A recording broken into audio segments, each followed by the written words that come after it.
Faname menjadi primadona budidaya udang di Indonesia saat ini karena udang Faname lebih tahan terhadap penyakit, memiliki daya keberlangsungan hidup yang tinggi, dan proses budidaya yang lebih cepat atau panen cepat.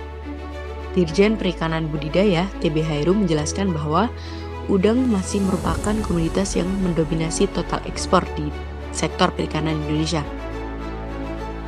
Berdasarkan data, KKP mencatat capaian produksi udang di tahun 2022 sebesar 1,9 juta ton, naik 15% dibandingkan pada tahun 2021 sebesar 953.000 ton.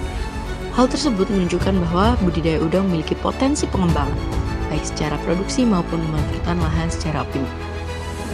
Pemerintah Indonesia sendiri sudah menetapkan target untuk menjadikan Indonesia sebagai pengekspor udang paling besar di dunia dengan memastikan angka ekspor udang naik mencapai 250% pada tahun 2024 ini. Untuk mencapai target tersebut, kapasitas produksi perlu ditingkatkan. Budidaya udang tidak selalu membutuhkan lahan yang luas, karena pada realitanya budidaya udang dapat dilakukan dengan menggunakan kolam-kolam kecil. Namun, Menteri Kelautan dan Perikanan Sakti Wahyu menyebutkan bahwa budidaya udang di Indonesia masih jauh di tempat.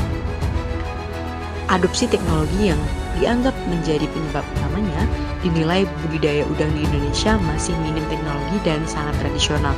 Di negara Vietnam, produktivitas 1 hektarnya bisa 80 sampai 100 hektar dengan teknologi yang maju. Sedangkan Indonesia hanya sekitar 0,6 ton per hektarnya. Beliau juga mengatakan bahwa hal yang membuat budidaya udang di Indonesia masih tertinggal yaitu juga karena penggunaan kualitas air yang rendah. Menurutnya, hal tersebut dapat menurunkan kualitas dan produktivitas udang. Kualitas air pada budidaya udang yang sangat penting untuk dijaga. Karena kualitas air yang buruk dapat menyebabkan penyakit pada udang. Penyakit pada udang dapat menyebabkan kematian udang sehingga mengakibatkan kerugian pada budidaya.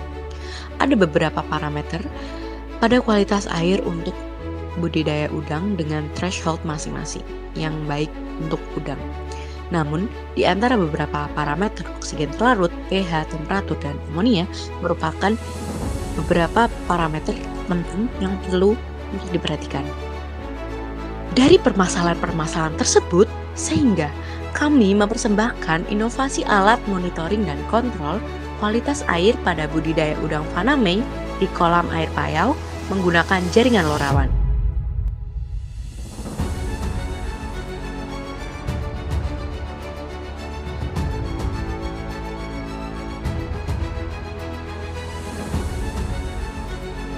Alat tersebut bertujuan untuk memonitoring dan mengontrol parameter oksigen terlarut, pH, dan temperatur, dan amonia secara real time dari jarak jauh melalui aplikasi Android.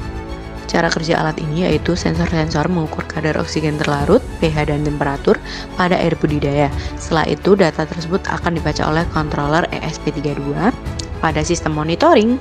Setelah dibaca oleh controller, data akan ditampilkan di LCD dan melalui jaringan LoRaWAN. Data akan dimasukkan ke database untuk selanjutnya ditampilkan secara real time di aplikasi Android. Sedangkan pada sistem kontrol, setelah dibaca oleh controller, selanjutnya controller akan memerintahkan aktuator bertindak sesuai dengan program yang telah dibuat. Set point untuk parameter oksigen terlarut yang baik digunakan di air budidaya udang yaitu harus lebih dari 5 mg per liter, sehingga ketika hasil pengukuran oksigen terlarut pada air budidaya menunjukkan kurang dari 5,7 mg per liter, maka aktuator akan on.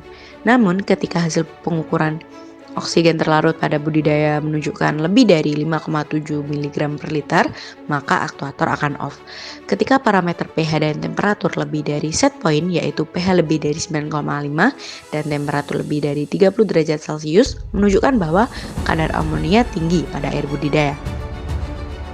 Sehingga controller akan memerintahkan aktuator valve untuk terbuka dan membuang air budidaya sampai di level low.